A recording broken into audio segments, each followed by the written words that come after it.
Hello, everyone. Welcome to the CanadaGuns Talk Show, episode 34. Happy New Year. I'm your host, Dick Rover, and with us today are these lovely people. Hi, Janitor Pants checking in. Hey, hunting gear guy, Adriel. Hi, Cleeman, Josh. Hi, I'm Chris, Crazy9. And I'm Elixir.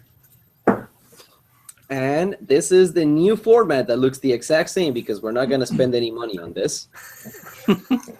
We did spend some time talking about this, so things should be a bit smoother. And you know how we're going to make things smoother? By doing segments, everybody. That's how we've decided that we're going to conduct the rest of the show from here on out. We were just going to have a little bit more defined topics, and there should be a lot less talking of each other. For example, the first thing we're going to talk about today is what did you do this week or last week in guns? Jenner, what did you do?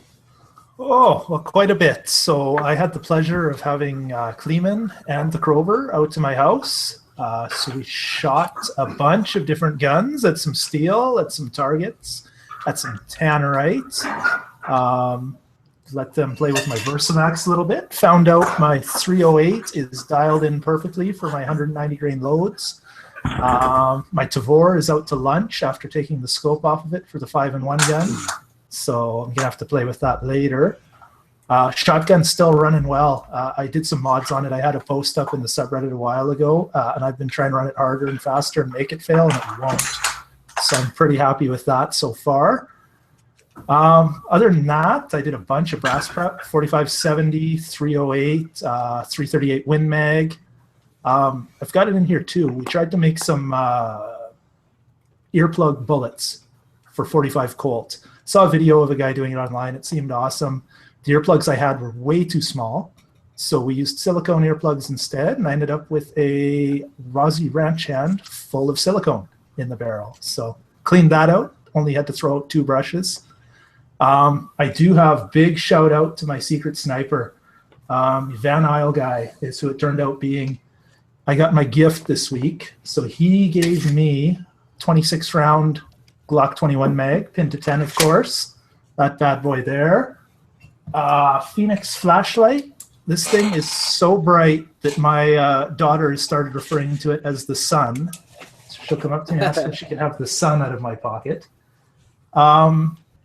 I also got a whole bunch of projectiles from my, holy cow, I think I just cooked my webcam. Is that dark for everyone else? Yep. Fantastic. Just give it a minute. It did not like that flashlight one bit. Oh, wow. I'll just tell Cool. instead of show. I got some Barnes 200 grain 308 bullets, some 180 grain Barnes TSX, some Nosler Accubons in 180 grain, and some Hornady VMAX in 100 grain as well, which is awesome because I have a 1 in 10 twist in my barrel and it likes heavy bullets. So I'm looking forward to doing some development for those.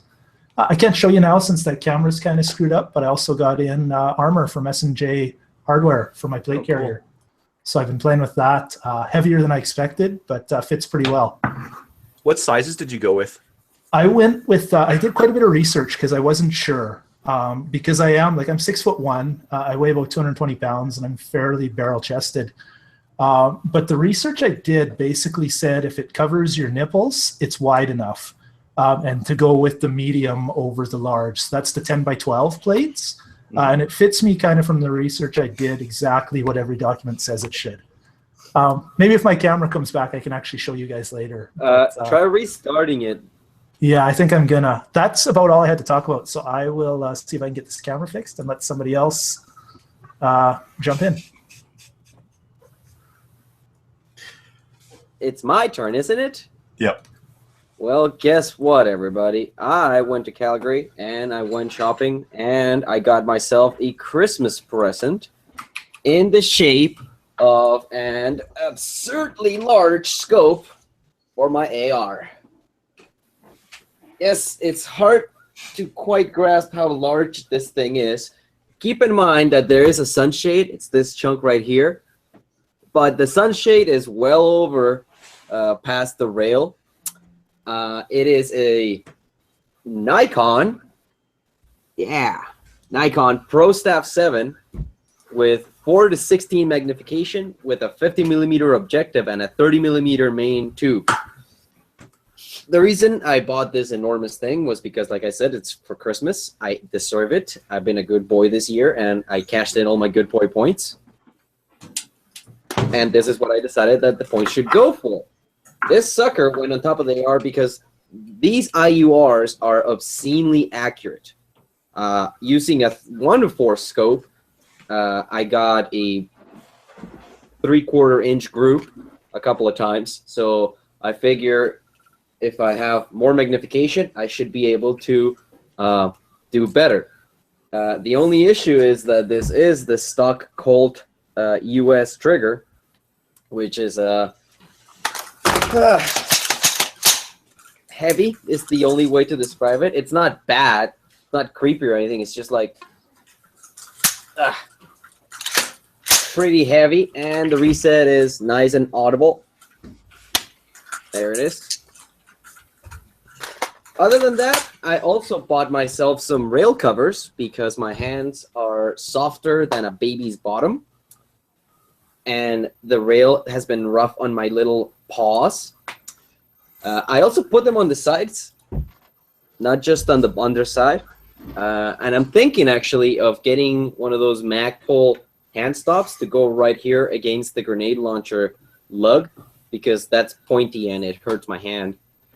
And I have 2 extra pieces of rail uncovered by the rail cover. So I figure if I move it up and put the hand stop here at the bottom, that would be better. This bad boy is going to get tested out probably on Friday. So expect news about it next week.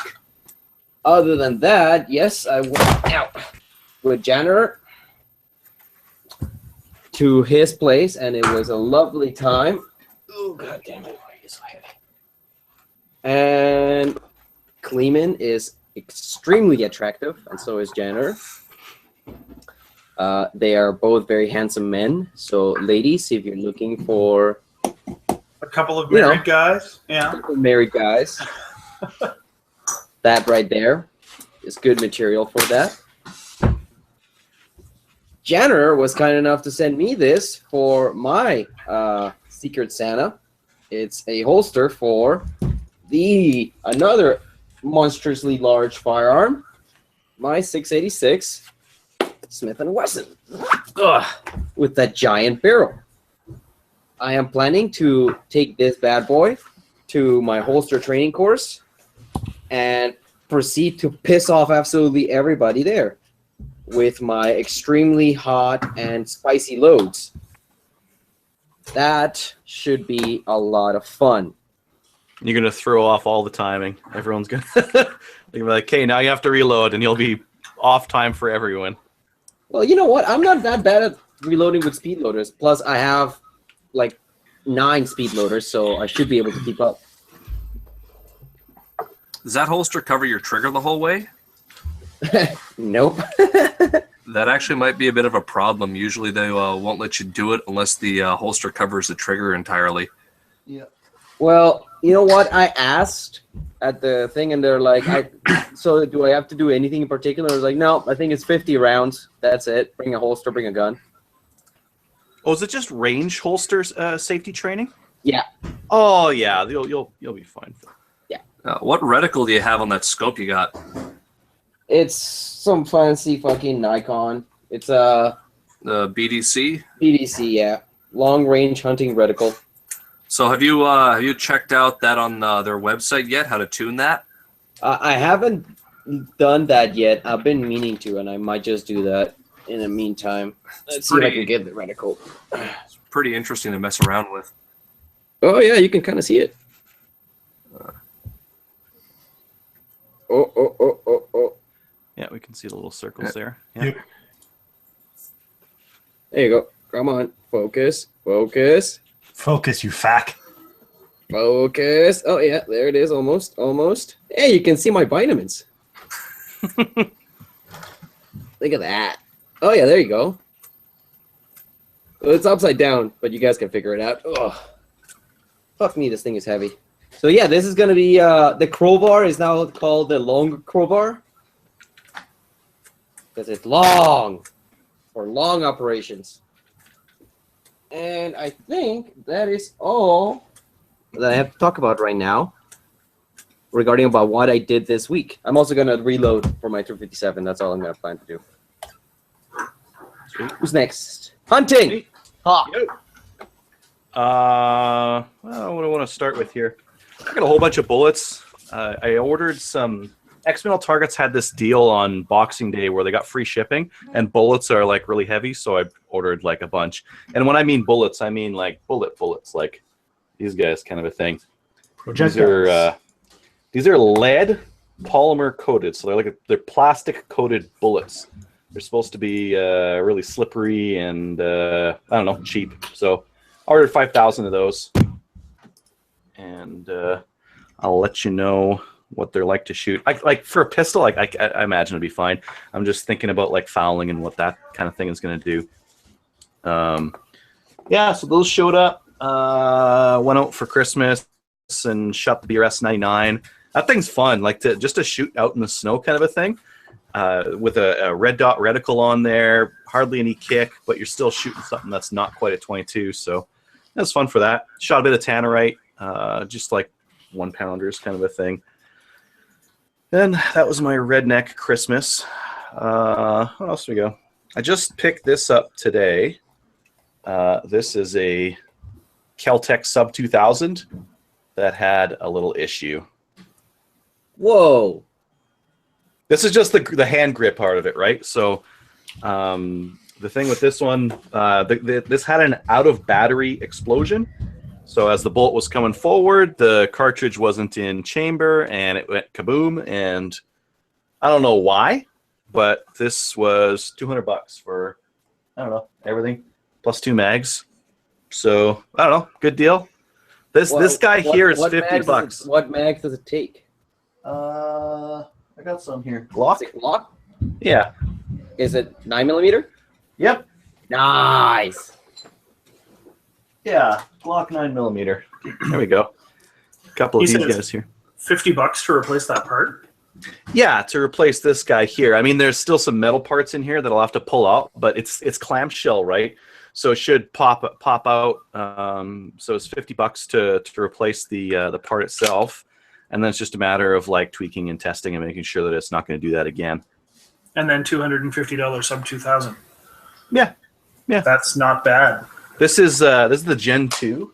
One of the ways you can tell is just by looking at the forend. This is the forend on it. It's quite a bit skinnier than the other one. It's got rails top and bottom. I don't know. I had one of the Gen 1s, and it was kind of fun.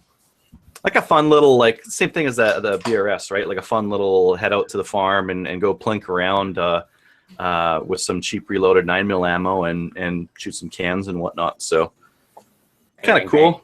We'll see. It might be a $250 sub 2000. That would be pretty sweet, man. Yeah.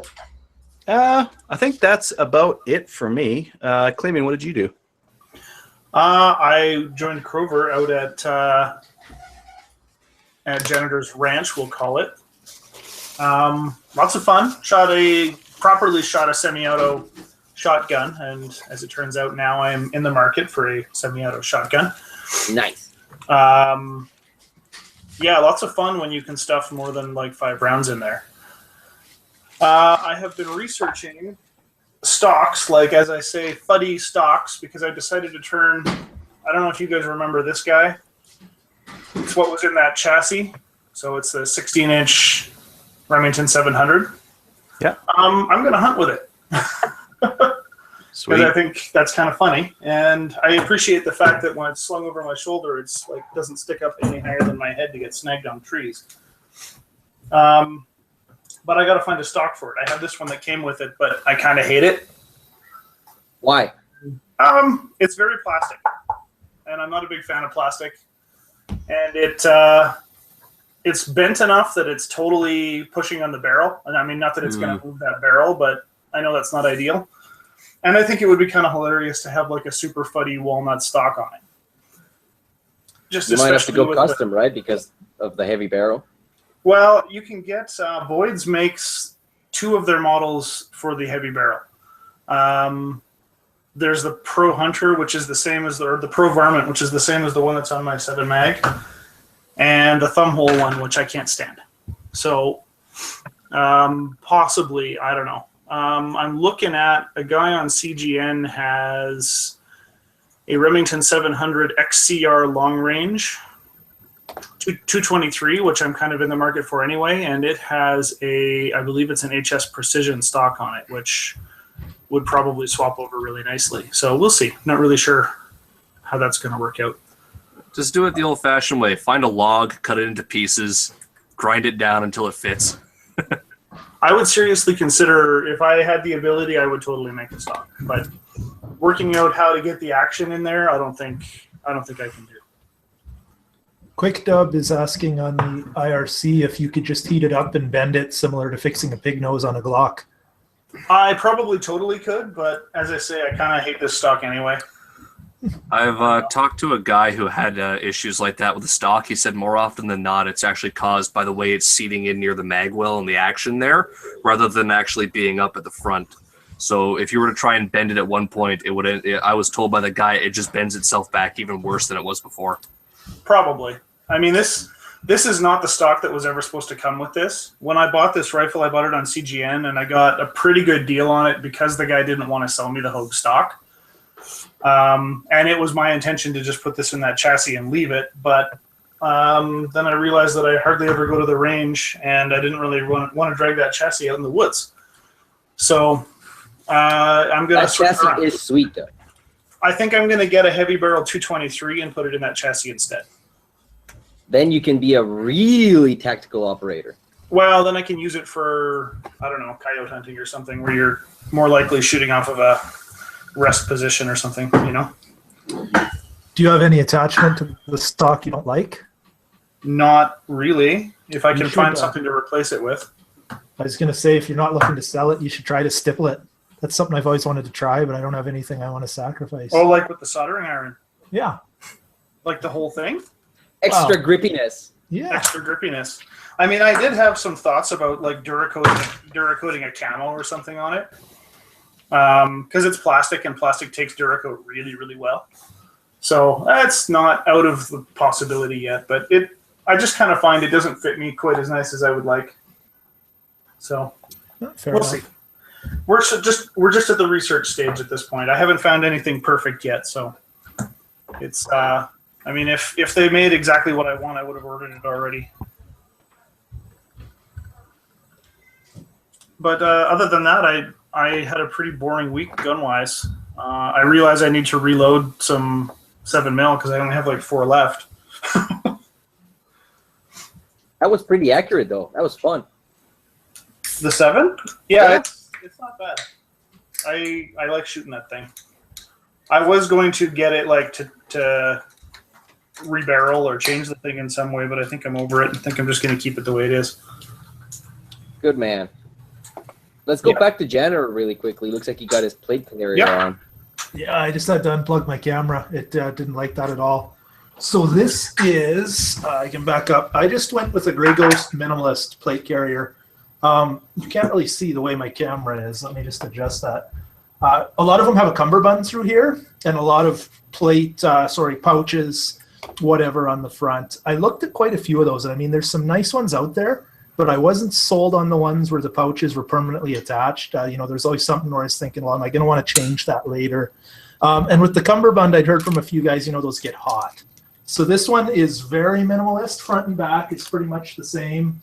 From the fitting I saw, they want them higher than lower. I run a regulation tactical belt. So this will still fit my pistol mags, my shotgun caddies, AR mags, all that stuff, my pistol on my side. Not a big deal. But with the Molly webbing on the front here, kind of the idea is that this should be pretty customizable to whatever I want it to be. I can change out cummerbunds, that kind of stuff. I went with just the S&J AR 500 level 4 plates. So they look like, I'll just take one out here. I got them curved as well, front and backs. Now this is choking me out because I still have the front end. So that's the plates there. They had them on sale from 500 down to 400. So my lovely wife bought me these for Christmas. Nice. She doesn't want you dead. So far, I haven't worn them outside yet, but I did go for, I put the treadmill on its highest incline and then just went for a mile walk on it. And that sucked. I'm in worse shape than I thought, but I think I'm going to keep doing that just as kind of a weight test, if nothing else. Other than that, though, I mean, they seem well made. I'm really happy with this carrier. I got that from 911 Supply in Calgary. I don't know what else to say about that. That's about it. This is for you to wear while you're doing 3-gun, just in case of idiots, or what?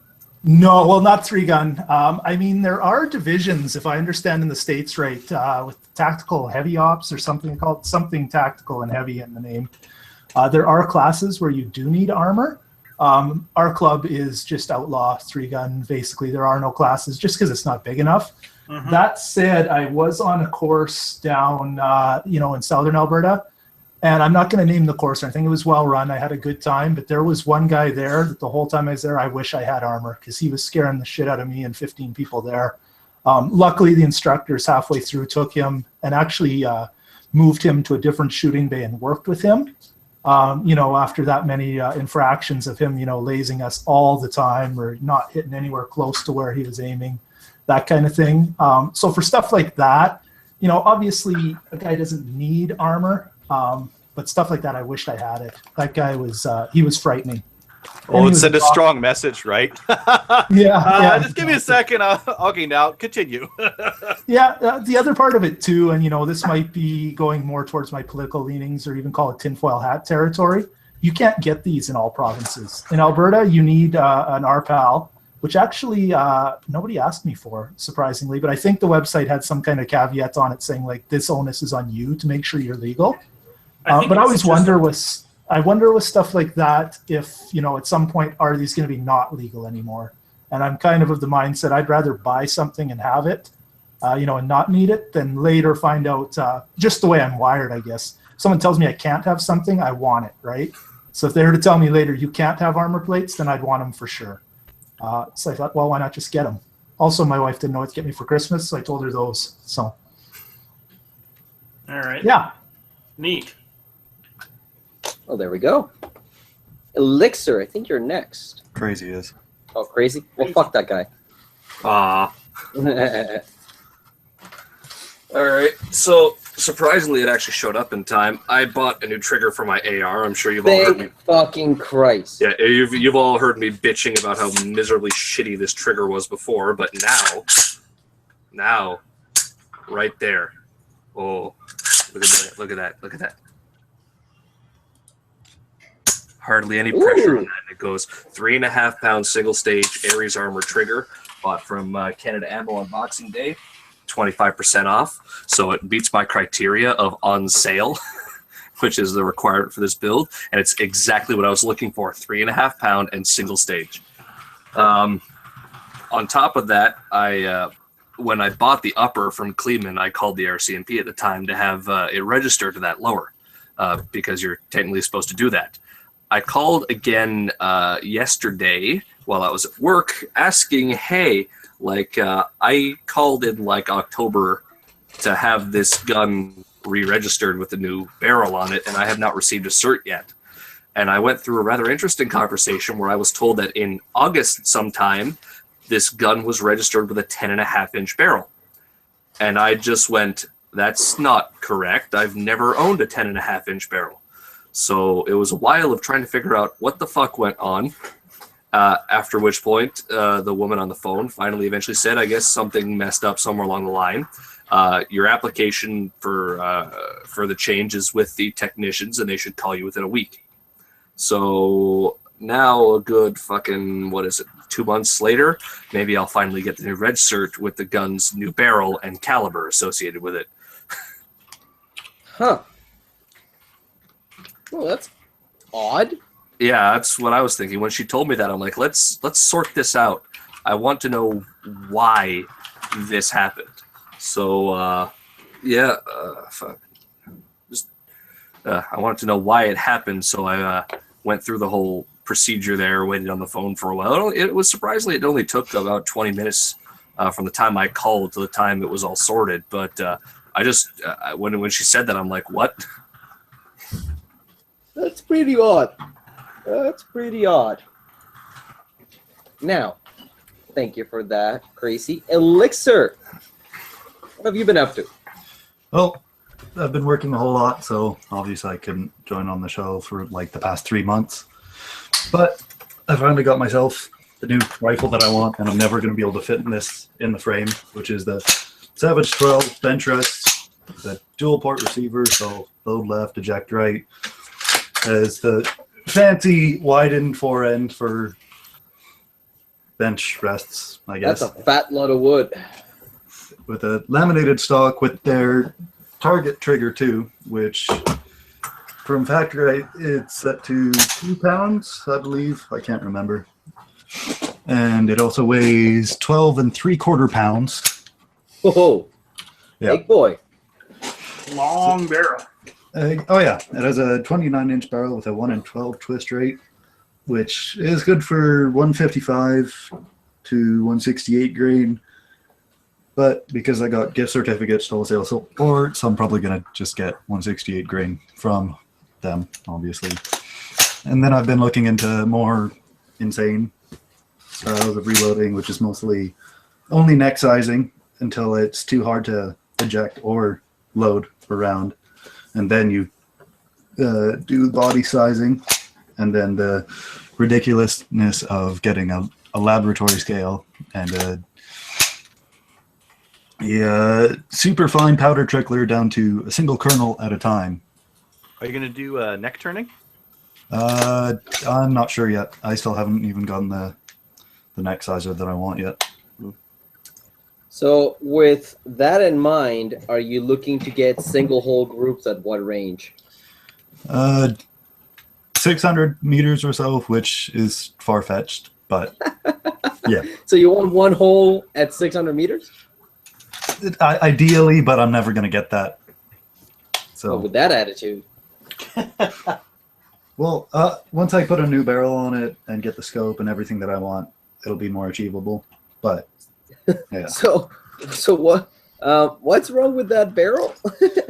it doesn't have a fast enough twist rate for the weight of bullets I want. Huh. So what is the twist rate now? If you said it at, sorry, I didn't listen. It's 1 in 12, so it's good for 155 and 168 grain. But I want to put a 1 in 8, so I can literally use anything. And then be able to reach out to 1,000 yards and plus with 200 or so grain bullets. That's pretty spicy. That is pretty spicy. Well, folks, does anybody have anything else they want to say about what they did this week? Actually, I can just jump in for a second. So Adriel was asking about sizing on this plate carrier. And I did a lot of research, basically higher, better than lower, protect your major organs. I did go with the medium thinking maybe I should have went with the large, but the medium is the right choice. This is a shooter's cut plate. What that means is these angles, it's angled here instead of square. You can get a square plate. Now that said, with this AR, if this plate was any bigger, like I've got about a finger width of room here in beneath the stock of this AR and my plate carrier, or my plate. If this plate was bigger, I don't think I'd be able to shoulder this AR comfortably. So that's maybe one thing in any of the research that I saw, nobody mentioned that particular aspect.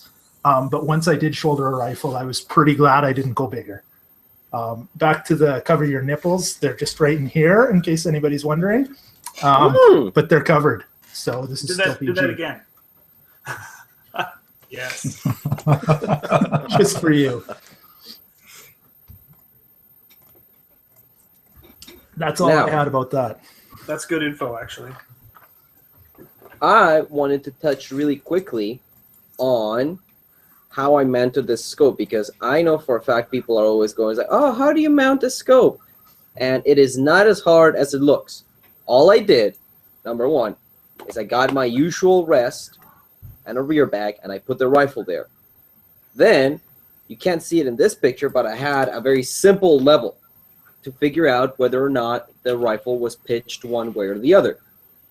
All I cared about was knowing which angle the rifle was so that I could match the scope's positioning on that.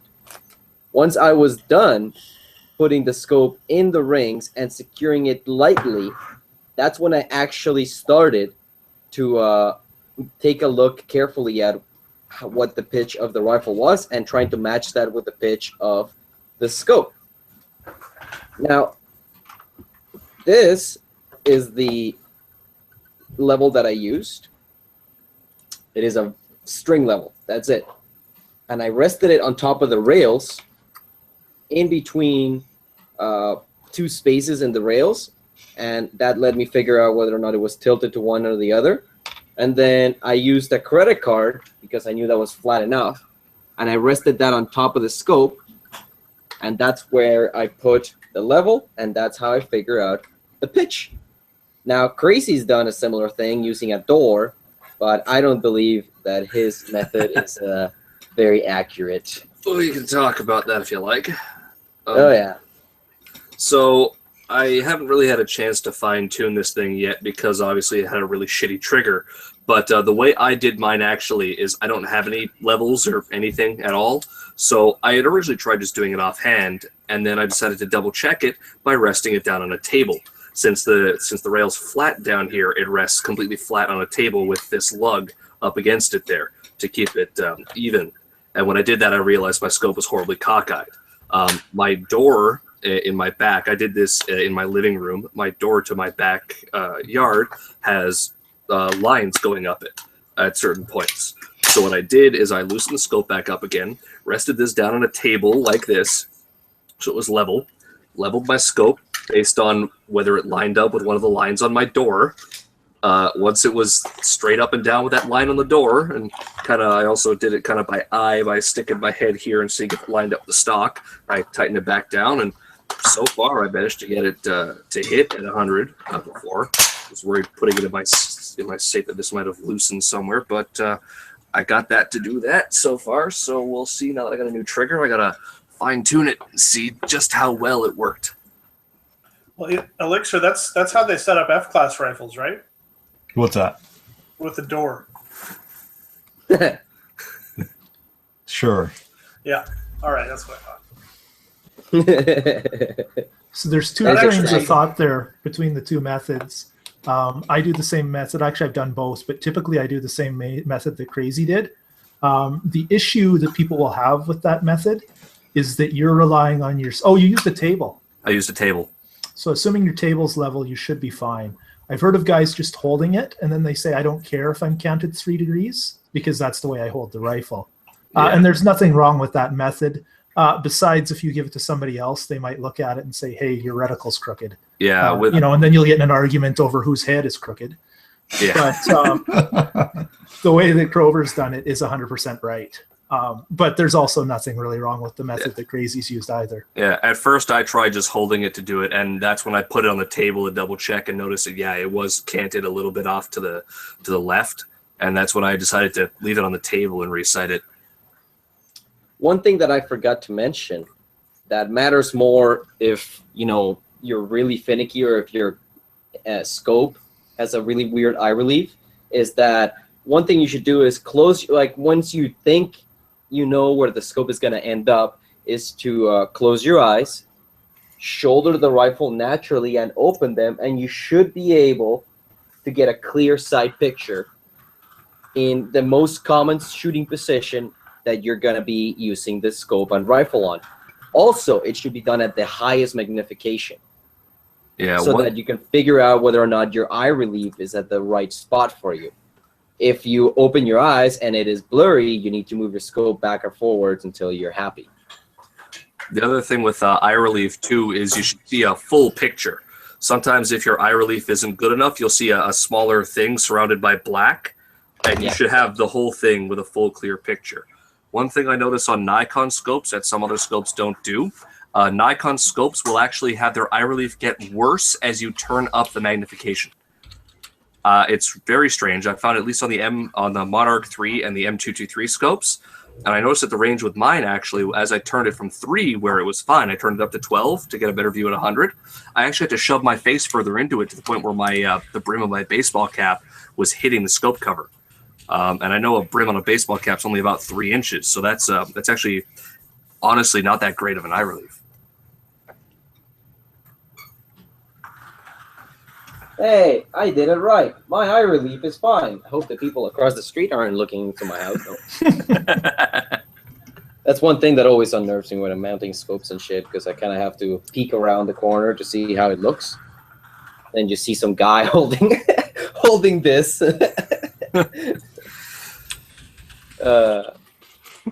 Okie dokie. Does anybody else have anything to talk about regarding what you did this week in shooting or guns?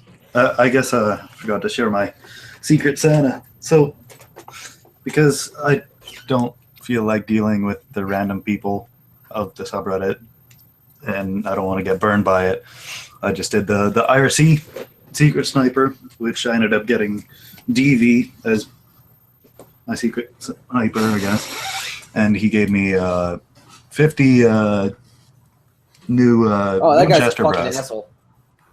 Yeah, what a fucking total dick. He got me 50 Winchester 308 brass, some 308 snap caps, some more shooting bags, and a Nerf gun. Is the Nerf gun non-restricted? Absolutely not. No. You're gonna have to register that bad boy. Yeah, try to get an ATT for your Nerf gun.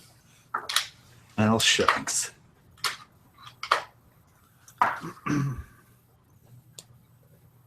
Well, one of the topics that was suggested in the New Year, New Show thread was Do crabs think fish can fly? do crabs think fish can fly? I say no. I say yes. What do you guys think? I vote no. Can't crabs swim too? So, like, wouldn't it be no? I'm not worried about that part. I don't think crabs can think. Well, that was going to be the next. But then, do you think fish can? No. There's already flying fish, though. Well, some fish can. Some fish can. But no, what we should talk about, or what I rather think we might want to touch on, are clone companies. Yes. The ones Who that make has those owned- stormtrooper ones. That's right. I have personally owned 870 clones from Dominion Arms and from Noriko. And some people say it's the same thing, but the models are slightly different. I found them to be very rough, but most of the time they did work. Another thing that I have owned that was pretty rough was the Dominion Arms 1897 lever action shotgun clone. That one is interesting in that the way that the hulls unfold after you fire it dictated how reliably it extracted, on top of it being a pretty darn gritty and hard to work action. Simply,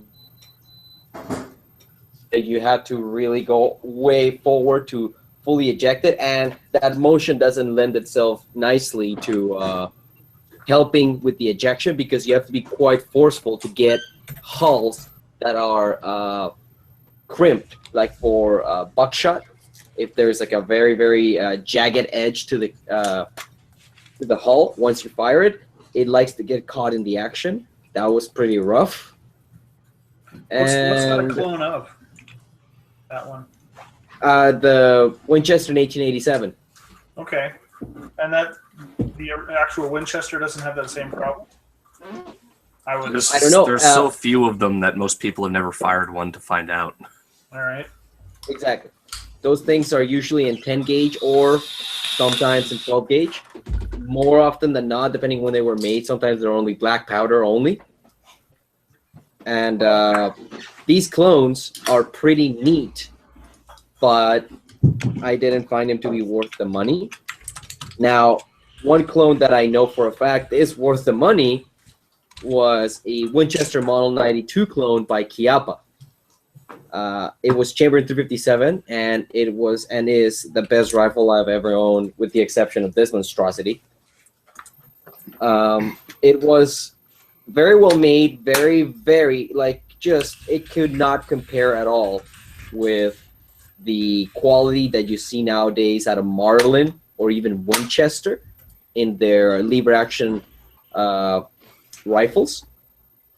The Chiappa was notable also in the fact that it stuck to the original design, so there was no cross-bolt safety in the mechanism to fuck up with the internals, the way John Moses Brown intended it to be, and by God, it should be the only way that that rifle should be built. Did it eject straight up, or did it eject sideways? Straight up. It was a lot of fun. It flung the brass, if you work the action vigorously, pretty far away, which was a bit of a bummer because I kept all that brass, and that's why the brass that I'm reloading right now for my Marigo Gat.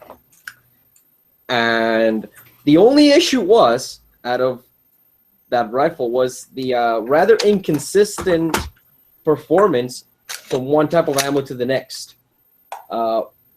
Literally, if there was a small difference in the weight of the projectile, you could see 3, 4, 5 inches in terms of both grouping size and point of impact. Changes going up, changes going down, sideways. It was absolutely bizarre. I could never figure out why that rifle never shot where where you pointed it at. Other than that, it was a great rifle. You just had to find the right ammo for it.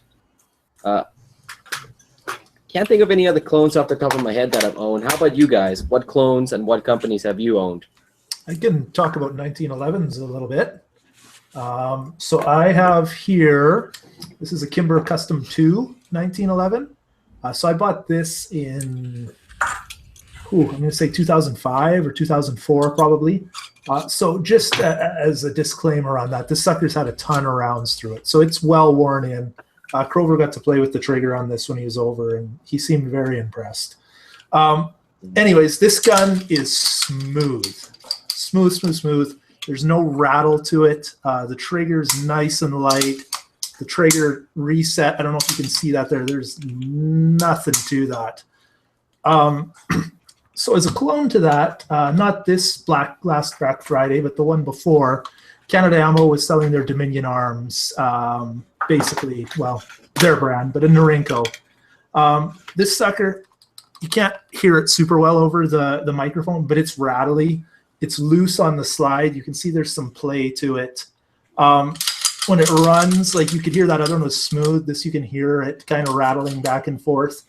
All that said, the trigger's heavier for sure. The reset's further. There's some spongy take up there before anything happens. All that said, accuracy-wise, it's still decent. I'm not a good enough pistol shooter to say that this is more accurate or less accurate than the Kimber. It kind of feels weird. I'd originally bought it. I don't like this paint scheme. I was going to Duracoat it or paint it or do something. The serial number on this is so faint, I didn't think it had one at first. So if I paint this, you wouldn't be able to see it at all. So I'm not sure what to do about that. You could go either way with it. I've got some Magpul grips on this just in case anyone was wondering why those look different. This thing has enlarged controls. It's got an ambidextrous safety, which is nice if you want it. But what I hate, if you look at the safety comparison on these, it's huge on this sucker. The slide release is huge. The mag release is huge. So it hangs out a ton. I don't know if you can see that there. Like that's sticking out way far. And that's not, well, it's rattled loose actually. So that's why it's out so far, but it's still out a long ways. I I don't like the enlarged controls, especially the slide stop, because it's so big. You'll find once in a while you induce a malfunction because you've hit the slide stop accidentally. I keep a pretty thumbs high grip, and that thing gets in the way. That said, I do a lot of reloading for 45 ACP. I've got some 240, 250 grain, even 300 grain I've slung out of these suckers. Built some loads that, I mean, they're safe and careful reloading practice. I don't just start there. But I was shooting something that was double major power factor out of my Kimber. But the Kimber being an expensive, nice gun and this not, this is my test gun for any of my reloads. I'm going to try it in this one first, because if I blow this thing up, oh well, it was $220 or whatever it was on Black Friday versus, you know, $1,000 back in 2005. So it's all right. It's definitely not, you know, nice or anything like that, but it's not terrible. On the flip side, I've got this too. This is a GSG 1911, so not the same thing. For those of you that are unfamiliar with it, this is 22 caliber, and it's aluminum. Part of that is just so this will cycle properly. When I talk about fit and finish and, you know, how tight something is, this is kind of in between the Noriko and the Kimber, somewhere in the middle. This has been a great little gun. I know some guys have issues with these failing to feed, or, you know, say they're fussy about ammo. This one was for the first few hundred rounds. Now it'll eat anything I throw at it. The only thing I didn't like about it, it had a mag disconnect on it. I tore that out just about immediately, just because it doesn't belong on a 1911. First of all, I don't think it belongs on any pistol, period. That's the only knock I can have against it. The only other thing I could say, this barrel's not threaded. It's got the cap. Well, maybe it is. No, I'd need a different bushing. They make a kit so that you can get, you know, a fake can, stuff like that. It comes with some different sights on that gun too. I maybe wish I would have went that way. This one I got cheap, so I don't care. Also, the aluminum, you won't be able to see it on camera, but it's getting a little bit scratched. The paint's not great on this sucker. That said, I think it was like a $400 gun, so it kind of is what it is. And being aluminum, it's going to get beat up. That's kind of what I know about 1911s. You know, we can go into other clones, but those are kind of the cheap ones. I guess clone isn't even the right word. Everybody and their dog makes a 1911. But just a comparison between, let's say, a quality one and a Chinesium one. Well, Cliff's Notes, Chinese Notes, okay. I got experience with a couple of them as well. I'm sure anyone who's watched the show in the past would remember my 1911 380 from Browning. I'm not going to bother grabbing it out of the safe, but they'd know how many problems I've been having with that one with feeding issues. The thing does not want to go into battery all the way. So I'll actually need to probably send that back to Browning before I try and sell it. The other one I have experience with is the Chiappa 1911-22, and that thing was completely unreliable. It would not. It worked with CCI, but if your 22 doesn't work with CCI, get rid of it because it's worthless completely. But we shoot, honestly, mostly the Remington Gold Bullet bulk box stuff in my house. So the gun needed to work with that, and it didn't. It didn't work with that. It didn't work with Federal American Eagle. It did not work with Winchester. It worked literally with nothing except CCI Blazer. And so eventually we got rid of that one because it would jam up, it would double feed, it would not extract, it would stovepipe. It had just about every failure you could possibly imagine happen to it. It was a completely unreliable little 22 semi-auto. It was terrible.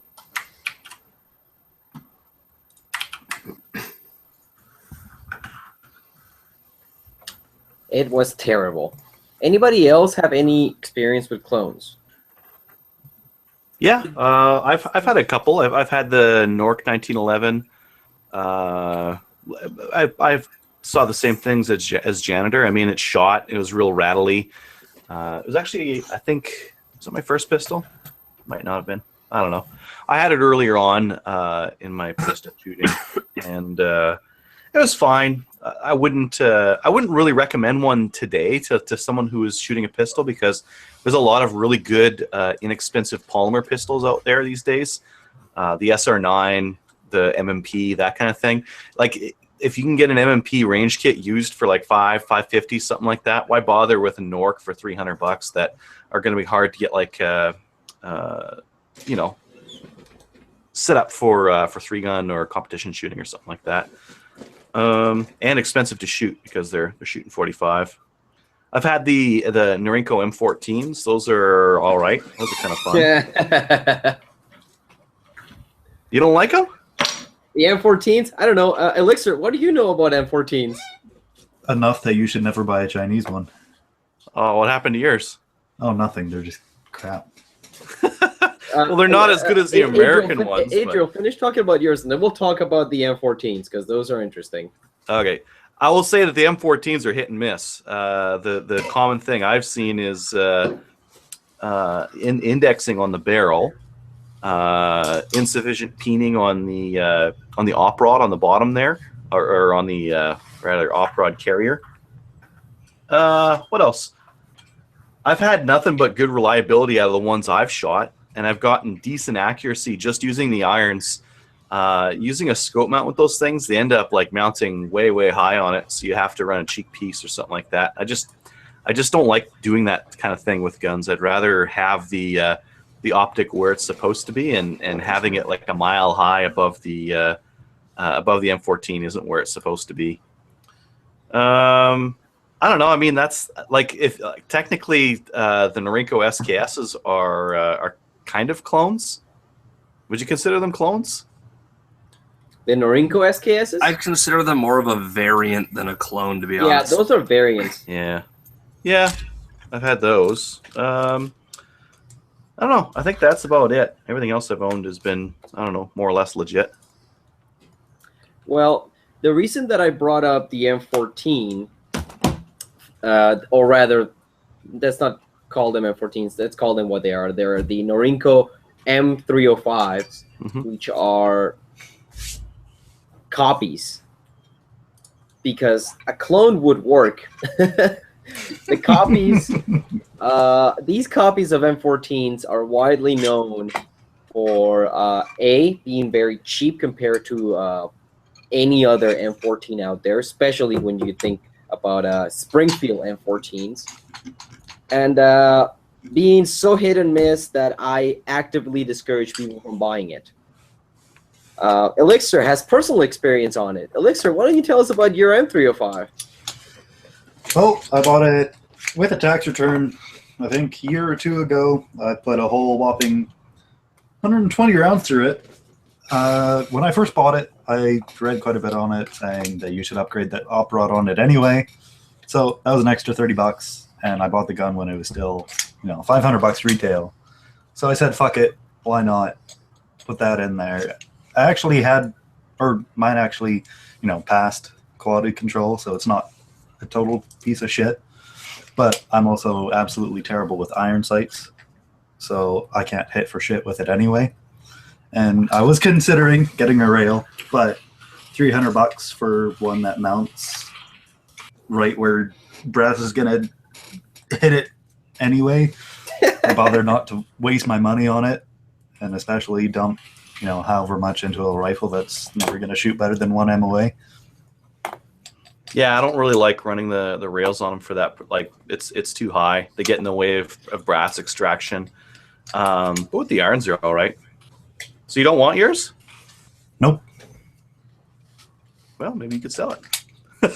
Yeah. I'll give you a couple packs of darts for it. Oh, come on. That's the going rate for this show. It was 2 cartons before. No, man, it's 2 packs of darts, man. Oh, shit. Well, folks, with that, we wanted to keep things more condensed, a little less ranty. So we're going to call it a night unless anybody else has any business that they would like to bring up. I would. Mr. I did mention, someone did mention the possibility of doing kind of a gun a week, and someone mentioned to me about maybe a milsurp a week, knowing that I have a lot of them. So this week I was going to talk about something that is nice and ubiquitous in Canadian society because it's very cheap and imported from a communist country that can't sell it in America. I was going to talk about this little thing, the Tokarev TT-33. So a lot of people will groan and sigh and whatever because they just think of this as a cheap pistol, but it is a piece of military surplus. It's a piece of history. So the Tokarev pistol came out of necessity because the Russians needed to redesign the bullet in their pistols because this one from the Nagant revolver isn't really cohesive with a submachine gun. You'll notice the fact the bullet's actually seated inside the brass meant that it didn't really feed reliably. So not only did they need a new pistol that was semi-automatic and faster to load, which this one is, they needed a pistol whose bullet could be used in a submachine gun as well. And the 7.62x25 most certainly can. They designed this based on the bullet, the 7.63x25 from the C96 Mauser, which actually leads to a little bit of cross-compatibility. They say you can shoot the Mauser bullets in a Tokarev, but do not shoot the Tokarev bullets in a Mauser. The Tokarev bullets are actually a hotter load. Now, the pistol entered service first in 1930 as a TT-30 model, designed TT being an acronym standing for Tula Tokarev. Tula being the first arsenal that made it, and Tokarev being the designer, Fedor Tokarev.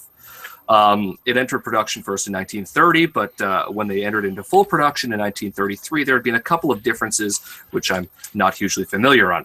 The idea behind this was to fully replace the Nagant revolver. However, it never actually did fully replace the Nagant revolver, ended up supplementing it during the war until about 1952, when it started being replaced by the Makarov pistol, in Russia at least. Now, the Tokarev pistol has been used in a lot of COM-block countries as well, being used and manufactured not just in Russia, but in Poland, Yugoslavia, and now Serbia, Hungary, North Korea, China, Vietnam, and I believe the Hungarians made some for the Egyptians as well.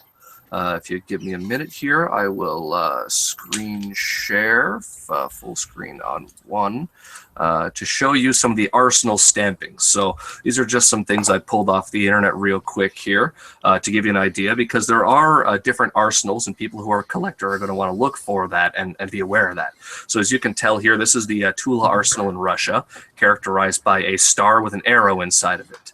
The other major Russian arsenal you'll find from these ones is Izhevsk here, with the triangle and a circle, again with the arrow in it. For older Russian imports, you won't have any markings on the gun too much. They'll just come pretty bare. Newer Russian imports will be like this picture taken from North Silva's page on CGN. I don't know who requires this stamping, but this is a new stamping requirement from somewhere. So newer pistols will come with the TTC, the caliber, a bunch of import stamps. Older pistols from Russia will not have these markings. The Polish pistols will have the circle and 11 to denote the Radom Factory 11 manufacturing. Chinese military ones will have the following characters here, because the Chinese pistol is known as the Type 54. So these characters are 5, 4, and Type. Fairly simple and straightforward. These would be stamped usually on the slide. For military manufactured ones in Yugoslavia, that would be the M57 here, and this will be the stampings you should see on that. The Serbians are still making M57 variants of the pistol, new manufactured, as well as another variant called the M70, which is available in 9mm instead of in 7.62x25. So those ones are fairly simple to find out. They'll come like the company will advertise that they're brand new. Another variant you'll find from China is the Noriko 213. That was a commercial variant chambered in 9mm. And again, that one will be labeled as such. Give me a second to turn off the screen share, and I'll go through quickly what this gun's supposed to come with. So obviously the firearm comes with itself, obviously one magazine. I got lucky enough to have a matching mag. This is for the Russian ones, of course. Other companies, other countries might differ. Came with a leather holster, a cleaning rod, and a spare magazine with it. The great thing about these pistols is how simple they are to take apart as well, which I'm going to quickly try and do here. So the only tool you need to take this pistol apart is actually the magazine. So the magazine release is right here. It comes right out the bottom there. We'll go and... Webcam just fell down. Woo! Trying to get this to stay on here now. Nice. Oh, for Christ's sake. This webcam doesn't like me today. Just hold it out in front of you. I don't think you can aim it down that low. I had it aimed down this low earlier. It was the annoying thing. It also doesn't help that I'm like sick with a fucking cold, so I sound like shit. Fuck it. So, yeah, I'll hold it up in front of me while I do this. Fuck it. So the pistol, the mag release right there. The pistol actually does have a safety, a half-cock safety, and it pulls back here. The whole gun locks up until you cock it the whole way back, and then the slide releases. In order to remove the slide, you take the magazine and you put it right there against this little notch, and you just push the notch until this pulls back. Didn't actually do that, so you kind of got to usually hammer it just a little bit here. And then once it gets further back, you can just pull it all the way back with your hand. You push this pin here, which is actually for the hold open right there. You push that through, pull off the hold open. With this pistol especially, keep your hand roughly in the same location right around here because of the spring when you take it out. This allows you to hold the spring as you remove the slide from the pistol, because right under there is the recoil spring, which is a pain in the ass sometimes to put back in. Next, you actually will take the recoil spring out of the pistol, remove it like that, which then the front of the barrel, it actually has a little nub on the spring here that fits in that front hole here. You then twist this to the side all the way up around. The front cap removes. You then push the barrel out the front of the pistol, and that's how you take the slide apart. There is one additional part of the gun that comes apart, and that is the trigger. The hammer group actually does remove from the back of the pistol for cleaning. On a Russian gun or any military surplus, you hear the term numbers matching. What this means is serial numbers. They put serial numbers on everything. This is a numbers matching pistol. The serial number on the frame would be seen right here with the Ijevsk Arsenal stamping and the year of production. This one is Ijevsk 1943. You look on the top of the slide here as well. You'll see again Ijevsk 1943 and the same serial number. Same serial number on this magazine. And the barrel actually has the serial number right down there. So that's something you want to check for on a military surplus gun, because numbers matching does add value to it. Putting the gun back together, you think it's fairly simple, but the hardest part is actually getting the recoil spring in. Now on the barrel, there is this little nub here. I find it has to be up when you go and put everything back together. So then you go and reattach the cap upside down again. It has kind of some lines here that line up with threads in the inside. Twist it back up around. This is notched on one side here, and that side goes up against the barrel when you put it in. So you put that in there. Slide her all back in.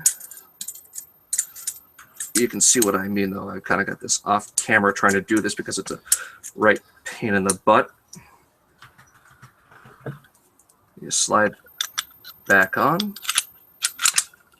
Line up the hole here. There's the hole through there where it came in, where the slide release came in. You just kind of push that back hole there. Once it goes, yep, it's coming back. So you just line this up. The notch here, you kind of hold it down with your one finger and whack it back into place with the magazine again. One good whack should do it. Now that's clamping on. This pistol was designed based off a couple of Browning designs, most similar to the Browning 1903. You'll see this slide release takedown is the same on a 1911, but the 1911 does not have that clasp there, so you can just push it straight out. That was something the Russians actually thought of when they took inspiration for the 1911 for this, to make sure someone doesn't accidentally with their finger push that out and the pistol falls apart. Now that the thing's back together, rack it a couple times, pull the trigger, rack it to make sure it's all together. You cock it and you're good to go. And that, ladies and gentlemen, is Tokarev TT33. Do a desk pop. No desk. How much are they? This one was $200. They run still usually around $200 or so for the Russian models. Military surplus Serbian ones and even new manufactured ones are about $300. Chinese Type 54 models just recently popped back up on the market around $250. There are some other models you don't really find in Canada, but that you might find in the States. In America, they usually get Romanian ones because they can't get Russian ones, and that's the Romanian TTC model. There's other models you hear about, like I mentioned, the North Koreans, the Vietnamese, and the Egyptians use these as well. The Egyptian one in particular is called the Tokagypt. You don't really see those too often, but yeah, the average price on a TT-33 pistol in Canada, at least, is still between $200 and $300. I did also forget to mention they do have an 8-round capacity. These rounds I got here are Czech military surplus and very conveniently came on 8-round stripper clips. The stripper clips do not work with the Tokarev magazine. They're actually for a Czech submachine gun, but it's really nice to just take one stripper clip out, take them off, and load them in the mag, and you know you got a full mag there. Yeah. How are they to shoot? Would you say that they're fun to shoot, or they're unergonomic pieces of shit? I can see where you're trying to lead that question there. The reality of it is the Tokarev does not have a very good trigger. I'm not going to sugarcoat that. The trigger on this thing's a pile of shit. When you cock it, I find you got to have, instead of on the tip of your finger, you got to have it kind of in the knuckle there to get a good grip. And I find the grips are somewhat thin, so sometimes it's not the most comfortable to hold in 2 hands. The thing with the Tokarev, the thing with the Tokarev though, a lot of people will say it's inaccurate. I thought so at first. I've shot about 1,500 rounds through this one though, and I'm about as accurate with it as I am with any of my other pistols now. So the Tokarev is not inaccurate when you know how to use it. That's the key thing though, is because of the poor ergonomics and the bad trigger, you've got to kind of get used to how this gun's going to behave if you want to get accurate with it. No, how many times has it bit you in 1,500 rounds? Never. I have never. Really? I know some people, they say they get the hammer bite or the slide bite, depending on where you put your hand. I always seem to have a very good grip. This was my first pistol, so maybe it's just because of that I got used to it. But I actually had more of a problem firing a Glock 22 and 40 cal, where I'd have the slide whack into my wrist every time I fired it, compared to this one where I had no problems. Well, that's just because 40 Smith & Dildos is snappy as fuck and is the shittiest round ever invented. Now, this does fire zippy, especially with the Czech ammo. It's actually loaded hot. Technically not meant for these things. And we have actually had, when I shot this, stuff on the table next to me jumping as I'm firing it. Now, I like that. It's fun. Some people, though, they might not like the recoil. They might not be prepared for it. But I find this pistol actually to be fairly fun to shoot and fairly accurate as well. One only modification I made to it is on the front sight there. You might be able to see that little bit of pink. It's just a bit of pink nail polish to help contrast the black onto something more visible. To remind you of your waifu. Now, one thing that I should mention about that pistol is, while Crazy shoots straight, others don't. They were they were a mass-produced pistol designed for the Russian military, cheaply turned out, and their primary purpose was shooting people who were running away from the battlefield. So the Russian ones indeed sometimes didn't have the greatest quality control, and it can be kind of hit and miss. The Polish ones I've heard are a fair bit better. A lot of the Polish ones were actually never issued. The Chinese ones, surprisingly, the Chinese Type 54 from the military are pretty okay as well. There was no necessary urgency when the Chinese started manufacturing them, so they're fairly decent from what I've heard. And the Serbian ones, again, they're still making brand new manufactured Serbian Tokarev, so especially those ones should pass all sorts of modern quality control and be made on modern machinery, so they should have no problems with reliability or accuracy. That'd be nice. I would almost be interested in seeing one of those in person. Not shooting them because they're. I'd be interested to shoot. I'd honestly be interested to buy one and shoot one, but I have other things I want to purchase rather than another Tokarev. Yeah. Is there any kind of numbers on which armories imported which? I've owned 2 and held about 4, and they all came from that. I can't remember the word you said. Izhevsk? Yeah, the triangle with the arrow. Yeah, that's Izhevsk arsenal. Actually, a lot of the ones I've seen are Izhevsk. I don't think that there's a particular rarity between either arsenal. I know SVT 40's Tula, I think, was a rarer arsenal for those compared to Izhevsk. But I don't think with the Tokarev that any one arsenal is rarer than the other to make the value more for it to come from one arsenal versus the other. Okay, sure. Even then, if there was going to be a difference in value, it's usually only $50. Yeah, well, a $200 gun, that's significant, but as far as spending money, fairly insignificant, I guess. Thank you, Mr. Crazy, for that informative section. What I would like to present to you right now is top post of the week. We saw the CCFR video get lots of traction, and then we have a couple of shit posts. This was submitted today. I stole it and put it on Weekend Gun It because that's how I roll. I want to do this. I would definitely like to have this done one day or another. Look at that. Yeah. It Smoking worked those plays. surprisingly well. I remember It does. last year there was a video of someone doing that too. It was pretty cool. Oh, that one he missed. And that one he got. And then we have a newbie going to the range for the first time. First shot, the facial expression says it all. Yes, this has happened to me before. This was me before, and I hope to continue to do this to more people. And we have no kitties. That is not a real STG. It's one of the 22 clones, but don't worry. One of these days, if the RCMP feels like it, and if the people in the U.S. Get their shit together, there is a company in the U.S. making clones of the STG-44. It will be chambered in the 8mm Kurtz and in 223 and in 7.62x39. I know for a fact because I spoke with the owner of the company that he has sent copies to the RCMP for approval. So who knows? Maybe one day we'll get to actually play with one of these. If people look hard enough, there was actually some German clones made that were imported by Marstar that have made it into the country already. They're not very common and they're very expensive, but there are already clones of the STG in the country. I didn't know that. We have an article about a Toronto man lugging sackfuls of 24 guns arrested near the border. That happened. We have a AR FUD teen. I kind of like it. Honestly, it's not a bad look. It's interesting. I like it too.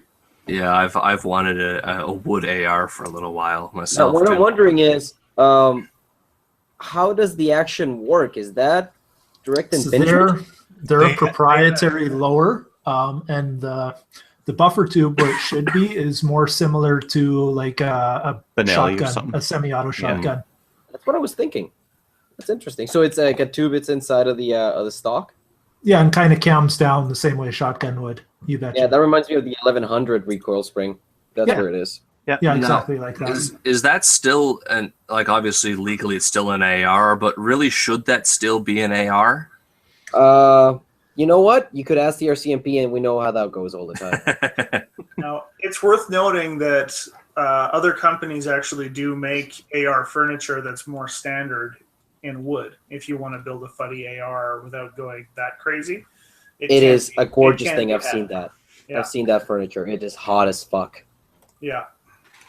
Then we have some operator that operated and got himself an operator pistol. Good shit. Good for them. Too bad the U.S. didn't pick it up, though. TV Press Pass, talking about the SAP 6. Interesting shotgun. It's weird. It is. That no slide lock thing is really weird on them, but it actually makes for a really smooth cycling shotgun. Like it moves quick. And Dead Sky Customs did the best of 2016. There is a lot of weird camos here. I like But, that more. There is one over here that I actually kind of liked. That one. That is just that is just right up Weird. my alley. If you guys know what I'm talking about. This one's also pretty dank. Lots of come on. That is just hot. That is just hot. And this is all space gunny. I love it. And Adriel, you should do this on yours once you get yours, put together again. Yeah. Get Clement to do it for you. He's done lots of I fun promise camos. I won't do it pink. Oh yeah, do a pink one. And well, folks, somebody purchased a 590 A1. Good job. You bought a tank of a gun. And with that, folks, I think we're good for the night. Does anybody else have anything else to talk about? Or Just one quick thing. On IRC, Wolfsburg spoke up, and he's 100% right. The slide on my GSG is zinc, not aluminum. I'm sure you're real happy to know that it's zinc. Yeah, well, it still scratches easily and looks shiny. But yeah, apparently zinc is cheaper. I looked it up and did some fact checking, and they chose zinc because it costs less. Interesting. With that, everyone, I think I would like to thank everyone for participating today in the new format. It seemed to go a lot better, I think. I hope you guys agree, and I hope that the audience agrees. Next week, more of this, and even more streamlined, because now we have one solid show under our belts again. Say goodbye, everybody. Goodbye. Bye, Bye, everybody. Bye-bye.